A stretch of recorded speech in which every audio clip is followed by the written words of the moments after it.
Assalamualaikum warahmatullahi wabarakatuh, sahabat pioner semua dimanapun kalian berada. Apa kabar kalian hari ini? Semoga kalian semua selalu baik dan selalu semangat ya teman-teman ya.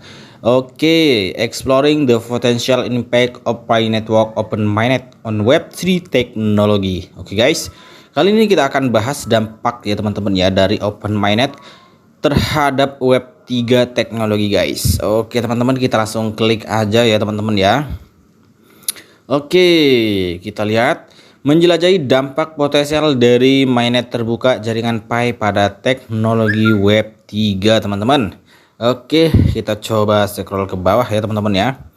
Baru-baru ini banyak beredar informasi tentang peluncuran Open Mainnet Pi Network pada 28 Juni 2023 yang membuat heboh para pioner di seluruh dunia. Oke guys, memang kalau saya lihat ya informasinya di Twitter itu banyak sekali ya teman-teman ya, berseliweran. Bahasanya berseliweran ya. Banyak postingan ya teman-teman ya dari teman-teman pioner kita yang memprediksi bahwa Open Mainnet akan jatuh pada tanggal 28 Juni 2023. Oke. Tetapi kita harus mengacu kepada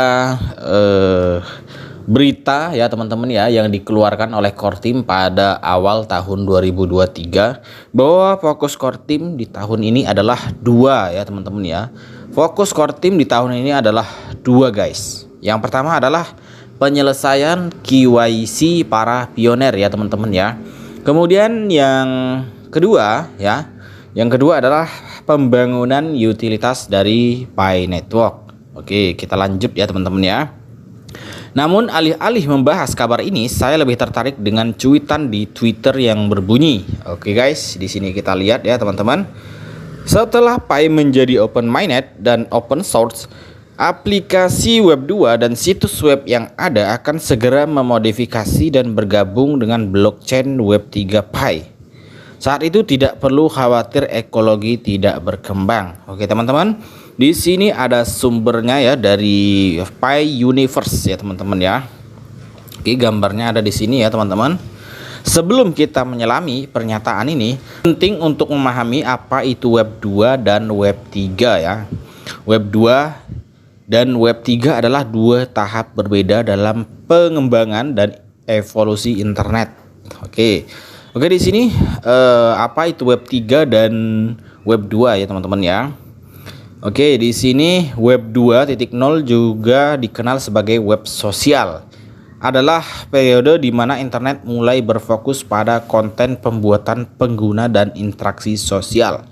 Jadi sekarang kita bisa berbagi foto ya, video dan pesan dengan teman kita di media sosial seperti Instagram, Facebook ya. Jadi Facebook, Instagram ya dan sejenisnya media sosial itu masuk dalam kategori web 2.0 ya teman-teman ya. Selain itu kita bisa membuat konten sendiri di blog atau website pribadi. Di web 2.0 internet menjadi lebih interaktif dan lebih terbuka untuk berpartisipasi dari siapa saja. Oke. Kemudian web 3.0 di sisi lain adalah tahap di mana internet akan lebih terhubung dan lebih terstruktur. Ini akan memungkinkan mesin dan teknologi untuk lebih memahami konteks dan makna di balik informasi.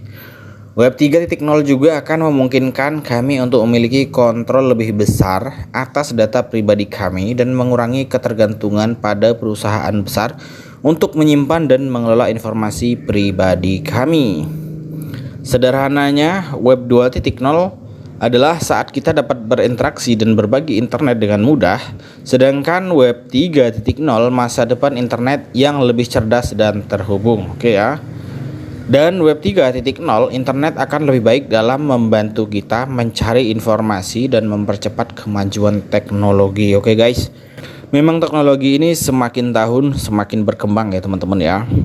Dulu tidak ada ChatGPT, sekarang sudah ada ya teman-teman ya. Dulu tidak ada AI, sekarang sudah ada AI guys.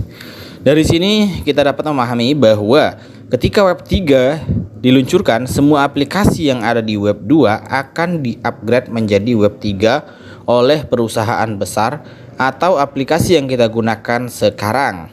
Oke, Kembali ke pernyataan di atas, jika Pi Network meluncurkan open source open mainnet, kemungkinan besar jaringan akan berkembang pesat karena akan memudahkan pihak lain untuk terhubung dengannya. Namun, penting untuk diperhatikan bahwa teknologi Web3 masih dalam tahap awal ya, dan memerlukan pengembangan yang mungkin membutuhkan waktu. Jadi kesimpulan dari pernyataan di atas adalah kita tidak akan pernah tahu kapan dan bagaimana perkembangan Pi Network ke depannya. Kabar yang beredar di komunitas Pi Network saat ini hanyalah sebuah asumsi atau opini yang bisa saja menjadi kenyataan atau bisa juga tidak. Nah, itu ya teman-teman ya. Jadi kabar-kabar di luaran sana di media sosial Twitter yang menyatakan bahwa open mainnet akan segera terjadi di tanggal 28 Juni 2023 itu masih sekedar opini ya teman-teman ya. Opini, asumsi dan hanya perkiraan. Itu hak mereka ya teman-teman ya. Sah-sah saja mereka mau berasumsi tanggal 28 Juni. Mereka mau bilang itu di tahun 2024 ya itu bebas ya teman-teman ya, boleh-boleh saja dan nggak ada masalah ya teman-teman ya. Oke, ini aja dulu ya teman-teman ya, semoga kedepannya Pi Network bisa jauh lebih maju ya, dan kalau bisa sih segera open mainnet ya teman-teman ya. Karena kalau tidak open mainnet di tahun 2024 atau di tahun 2025 ya ini akan berdampak kepada teman-teman pioner juga ya, akan berdampak banyak teman-teman pioner kita yang sudah bertumbangan, yang sudah menyerah ya, yang sudah tidak mau klik petir lagi guys. Oke, jadi nanti yang akan menang adalah yang sabar ya teman-teman ya.